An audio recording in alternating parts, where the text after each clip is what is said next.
তাদের যে গোয়েন্দা বলতেছে কিভাবে ফেব্রুয়ারিতে নির্বাচন হয় তারা দেখবে, ফেব্রুয়ারিতে নির্বাচন হবে না। তো এই যে একটা নির্বাচনকে বানচাল করার জন্য যে কোনো একটা পরিস্থিতি সৃষ্টি করা, আর হাদিকে এটার বলির বকরা বানাই। হাদি যখন বলছে তার নিরাপত্তা ঝুঁকি আছে, তখন আপনি তার জন্য নিরাপত্তার ব্যবস্থা করলেন না কেন? আসলে আপনারা যে প্রশ্নটা আপনি করছেন যে জুলকারনাইন সাহের ভাই এবং ওই রাশেদ খান যে গণ অধিকার পরিষদের যে অভিযোগটা মানে করছে, এই অভিযোগের সত্যতা আছে। আমি একটা ভয়েস শুনছি এবং ওই ভয়েসের এবং জুলকারনাইন সাহের কোনো কিছু নিশ্চিত না হলে পোস্ট দেয় না।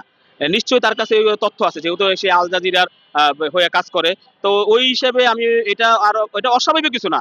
আমি যেমন ভারতের যে বিভিন্ন টক শো গুলাকে ফলো করছিলাম, তাদের যে গোয়েন্দা বলতেছে কিভাবে ফেব্রুয়ারিতে নির্বাচন হয় তারা দেখবে, ফেব্রুয়ারিতে নির্বাচন হবে না। তারা নিশ্চিত বলে দিছে। এখন এটা এখন গেলে ভারতের র কি একবার সরাসরি শরীরে আইসা কি এইটা বানচাল করবে না।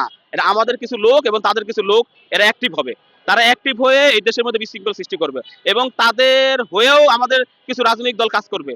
এটা আমাদের জানি যাই পরাজিত শক্তির সাথে যারা আঘাত করতে চাইতেছে এরকম রাজনৈতিক দল, কেউ আবার ৭১-এর পরাজিত দল যে শক্তি আছে, ওই আবার ২৪-এর যে পরাজিত শক্তি আছে, এগুলাকে মিলানোর চেষ্টা করবে এগুলোকে মিলে একটা হযবরল পরিস্থিতি সৃষ্টির চেষ্টা করবে। এটা আমরা জানি এবং আমরা দীর্ঘদিন যাবত এটা নিয়ে অবজার্ভ করতেছি। আমরা যারা জুলাই আগস্টে আছি, যেন এই যে আপনি জানেন যে নির্বাচনটা বারবার আমাদের নির্বাচনটাকে পিছানো মানে চেষ্টা করতেছিল। যেমন আমরা এই ডিসেম্বরে কিন্তু নির্বাচন হওয়ার কথা ছিল।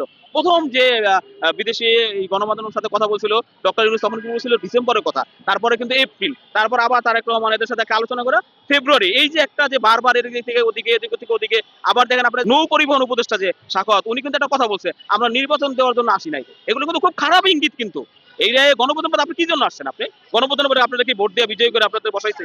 তো এই যে একটা নির্বাচনকে বানচাল করার জন্য যে কোনো একটা পরিস্থিতি সৃষ্টি করা, আর হাদিকে এটার বলির বকরা বানাইছে। কারণ হাদি তার প্রতিপক্ষ ওই মির্জা আব্বাস, তার মানে বড় ধরনের প্রতিপক্ষ বা হাদির সাথে কম্পিটিটর না।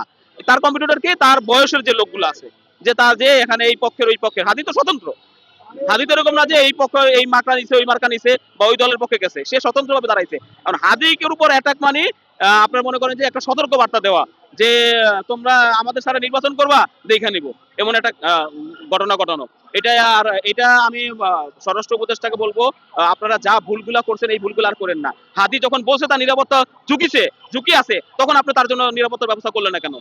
যাকে যে বলছে যে ভারতীয় নাম্বার থেকে ফোন দেওয়া হয়েছে যেমন হাসিনার রায়ের পর তখন আপনি কেন আপনার এই করলে তার ব্যবস্থা নিলেন না? তার একটা নিরাপত্তা ব্যবস্থা দিলেন না? তার সাথে একজন পুলিশ সদস্য দিতেন আপনি, বা আনসারের একটা সদস্য দিতেন আপনি তার সাথে নির্বাচনী প্রচারণার জন্য, তাহলে আজকে এই ঘটনা আমাদের দেখতে হতো না।